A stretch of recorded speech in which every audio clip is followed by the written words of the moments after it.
Ooh, that sugar sweet. You got what I need. Sipping on the potion. All that good emotion. Just my kind of heat. Keep it on me. 안녕하세요. 초등생활처방전 교사 이서윤입니다. 이 초처방 영상을 통해서 인사를 드리다가요. 오늘은 서부교육지원청 책으로 소통, 슬기로운 부모 생활을 통해서 새롭게 인사드리게 되어서 더욱더 반갑고 영광스럽습니다. 오늘은요, 이 학부모님들께서 특별히 궁금해하실 이 초등 공부법에 대해서 준비했습니다.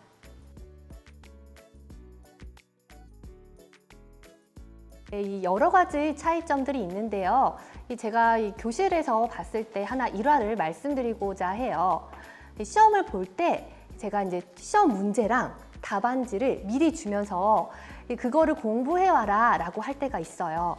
이것을 하는 이유는 그거라도 좀 공부를 열심히 해서 이 시험 점수를 잘 받으면은 좀 성취감을 느끼고 이 공부의 동기로 이어지지 않을까 해서 그렇게 하곤 하는데요.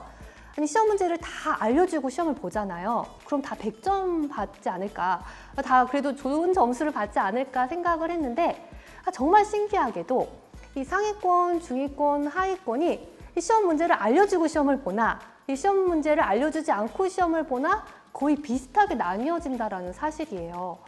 그래서 저도 정말 신기하다라고 생각을 하고 왜 그럴까 하고 학생들이 공부하는 모습을 살펴봤어요. A 학생이 공부하는 모습을 한번 볼게요. 이 답안지를 가리고 시험 문제를 열심히 풀어봅니다. 그리고 나서 답안지를 보면서 채점을 하겠죠.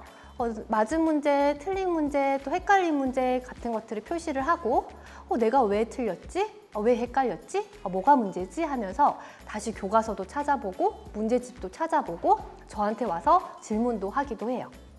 그럼 B 학생이 공부하는 모습을 볼게요. B 학생은 답안지를 가리고 시험지를 보면서 열심히 풀어봐요. 그리고 나서 답안지를 보고 채점을 하죠. 맞았다, 틀렸다 이렇게 채점을 하고 답 이거네. 네, 끝입니다. 그 다음 C 학생이 공부하는 모습을 볼게요. 자, C 학생은 답안지와 시험지를 같이 보기 시작합니다. 아니면 아예 보지 않습니다. 네, 어떤 학생이 상위권인지 중위권인지 하위권인지 좀 느낌이 오시죠?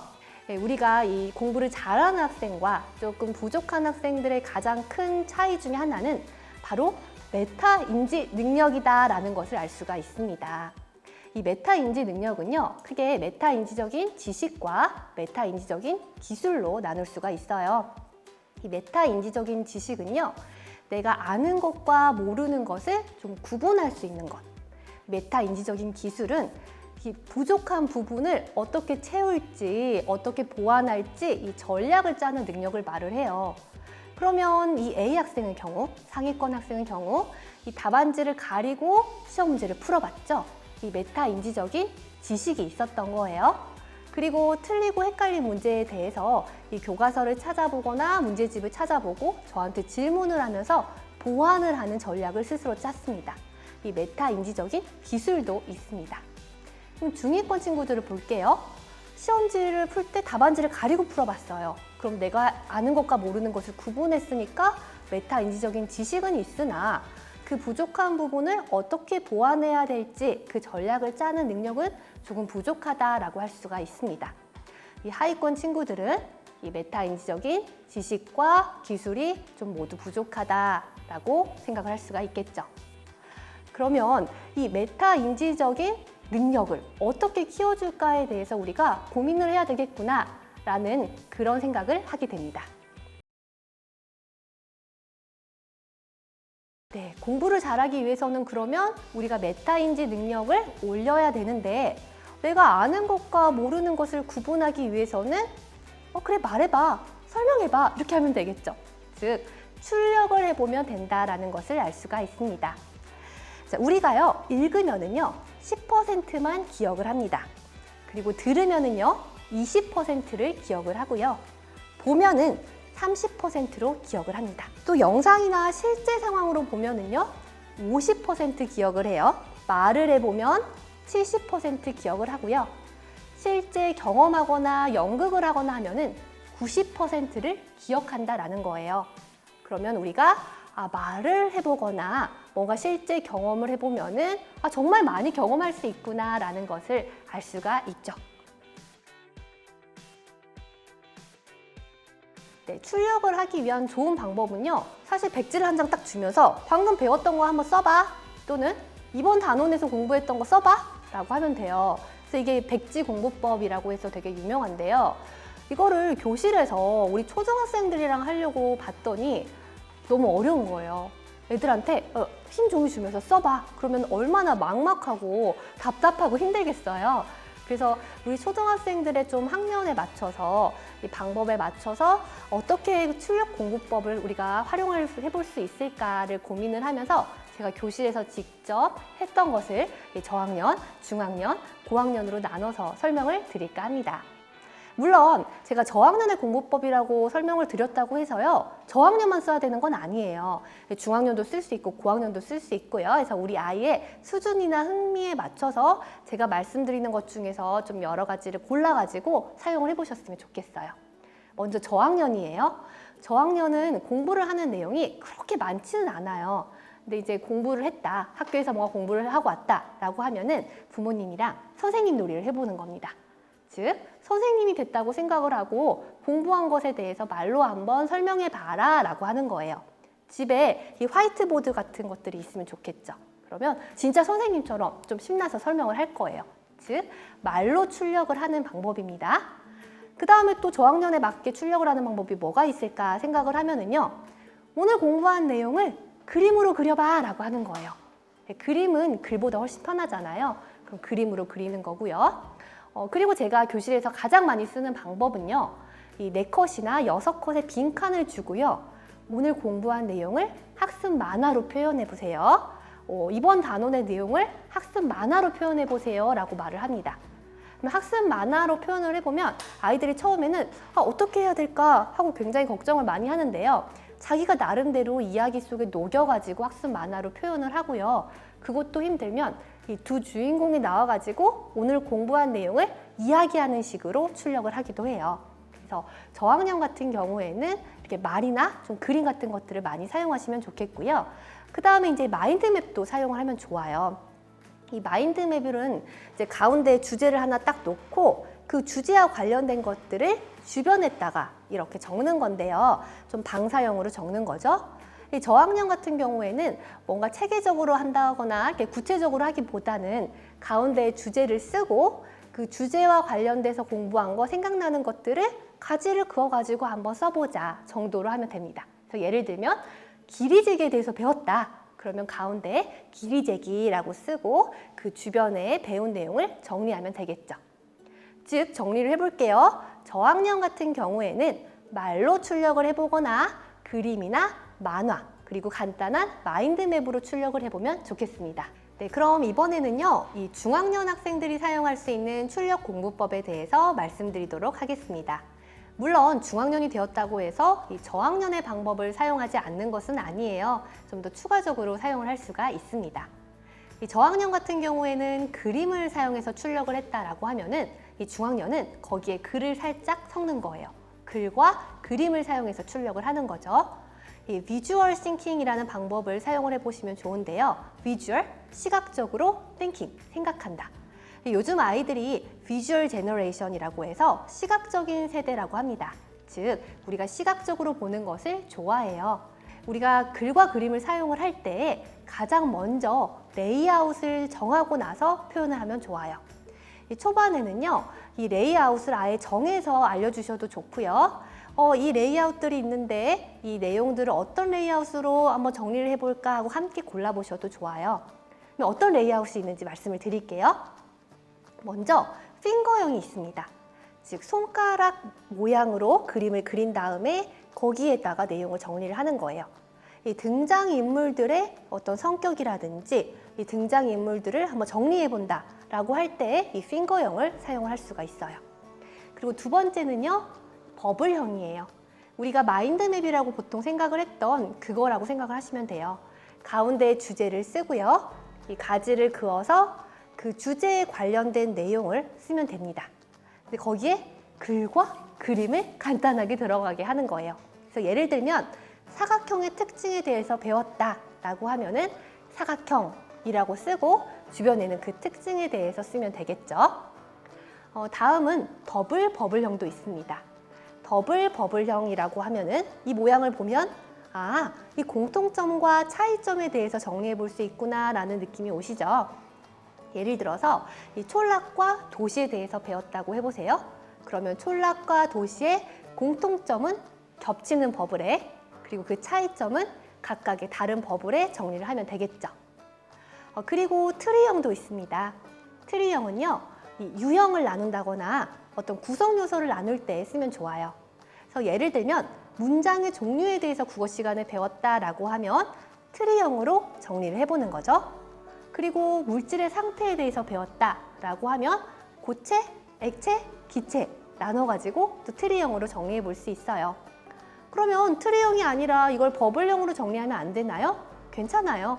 이 내용의 특징에 맞는 걸로 가장 맞는 걸로 정리를 하면 좋은데 내가 어떤 걸로 정리할 수 있을까? 이게 괜찮다라고 해서 골라서 정리를 하면 되거든요. 마지막으로는 또 플로우형도 있습니다. 어떤 흐름을 보여주는 것이죠. 그래서 어떤 줄거리를 정리해 본다라던가 역사를 배웠을 때 이 역사의 사건을 정리해 본다든가 이 과학 실험의 내용을 순서대로 정리해 본다든가 하는 것들에 이 플로우형을 쓸 수가 있습니다. 그래서 어떤 레이아웃을 쓸지 고른 다음에 그 안에 글과 그림으로 간단하게 정리해 보는 거예요. 그럼 이 비주얼 싱킹의 방법을 알려주면은요, 이 많은 학생들이 이렇게 말을 해요. 선생님, 저 그림 못 그리는데요? 그럼 제가 이렇게 말을 하죠. 그림을 잘 그리고 못 그리고는 절대 상관없어. 쫄라맨으로 그려도 돼. 네가 맞게 글과 그림으로 한번 정리해보는 거에 의의가 있는 거야 라고 말을 합니다. 즉, 출력을 글과 그림을 사용해서 해본다 라고 생각을 하시면 됩니다. 그럼 이제 고학년으로 가보도록 할게요. 이 고학년 같은 경우에는 이 내용도 좀 복잡해지고 어려워지잖아요. 그래서 조금 더 체계적으로 조금 더 복잡하게 정리를 해본다라고 생각을 하시면 됩니다. 이 아까 마인드맵을 설명을 드렸잖아요. 그 마인드맵도 조금 더 체계적으로 바뀌는 거예요. 이 가운데는요, 주제를 적어요. 이 대단원의 주제를 쓰고요. 그 다음에 주 가지에는 소단원의 제목을 적는 거예요. 그 소단원 다음에 부가지를 그어가지고 이 소단원 안에 있는 또 주제들을 적습니다. 그리고 마지막 가지를 그어서 그 주제의 키워드를 정리를 하는 거예요. 그러니까 단순히 그냥 생각나면 정리했던 것들을 저학년에서 했다면 이 고학년 같은 경우에는 조금 단계를 나눠가지고 주가지, 부가지, 그 다음 마지막까지 해서 정리를 하는 거예요. 이 같은 급의 가지는 같은 두께와 같은 색으로 표현을 하는 거죠. 이거 저는 학교에서 이 한 단원이 끝났을 때 마인드맵 정리를 하고 있거든요.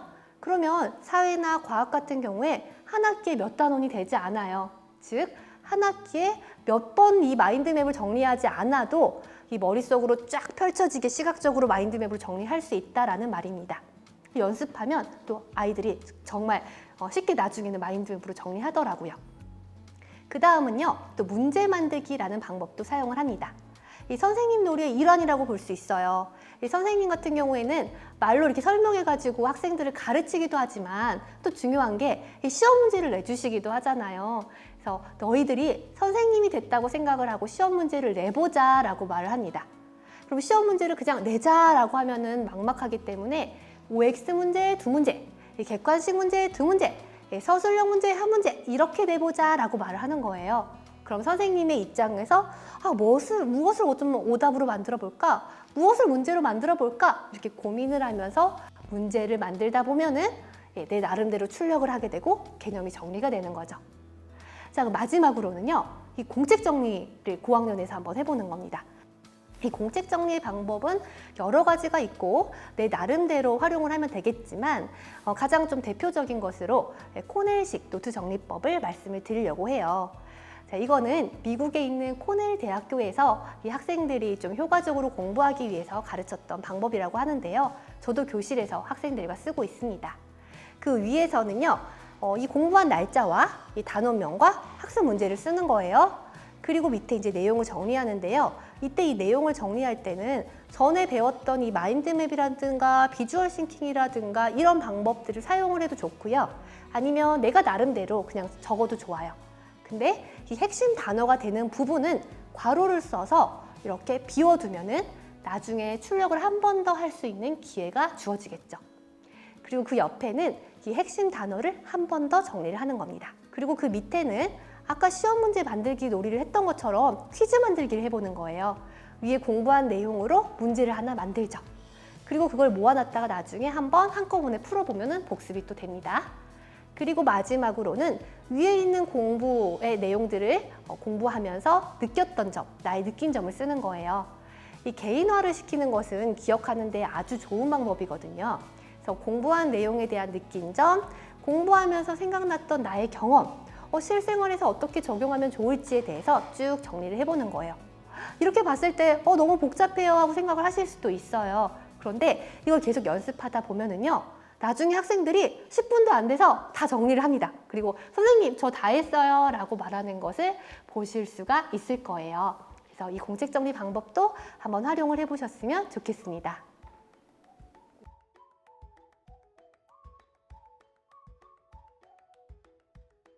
네, 이 출력 공부법의 가장 큰 효과는요, 먼저 개념 정리를 완벽하게 할 수 있다는 거예요. 자, 우리가 문제집을 푸는 이유도요, 이 문제라는 도구를 통해서 내가 배운 것을 끄집어내서 확인해 본다라는 거예요. 그러니까 문제를 통해서 출력을 해보는 거죠. 근데 이 출력 공부법은 여러 가지 방법으로 출력을 해보는 거잖아요. 말로도 출력을 해보고, 또 그림으로도 그려보고, 이 비주얼 싱킹도 해보고, 마인드맵도 해보고, 노트 정리도 해보는 거예요. 그러니까 여러 가지 방법을 통해서 출력을 하면서 개념이 완벽하게 정리가 되겠죠. 그리고 우리가 시험의 어떤 방법들이 계속해서 서술형, 논술형으로 바뀌고 있잖아요. 그러면서 많은 학부모님들이 저에게 질문을 주시거든요. 논술형 시험을 준비하기 위해서 글쓰기 학원을 다녀야 되느냐라고 묻습니다. 하지만 이 논술형 문제에 있어서 글쓰기 기술이 엄청나게 많이 필요한 것이 아니에요. 중요한 것은 이 핵심 내용을 얼마나 내 것으로 하고 있고 그것을 어떻게 출력을 하느냐이기 때문에 이 출력 공부법을 통해서 평소에 계속해서 공부한 것을 출력한다면 이 논술형 시험도 당연히 준비가 되겠죠. 또 아까 앞에서 말씀드렸던 메타 인지 능력도 당연히 기를 수가 있습니다. 이 출력 공부를 하면서 내가 아는 것과 모르는 것을 구분을 할 수가 있고요. 부족한 부분을 보완할 수 있게 되겠죠. 자, 여기까지 해서 제가 이 출력 공부법이라는 것을 말씀을 드렸는데요. 어떤 방법을 우리 아이가 좋아할지, 어떤 방법으로 하면 좀 효과가 있을지 생각을 하시면서 한번 활용해 보셨으면 좋겠습니다. 네, 지금까지 우리 아이의 공부법에 대해서 알아보았습니다. 조금이라도 도움이 되셨기를 바라면서 인사드릴게요. 감사합니다.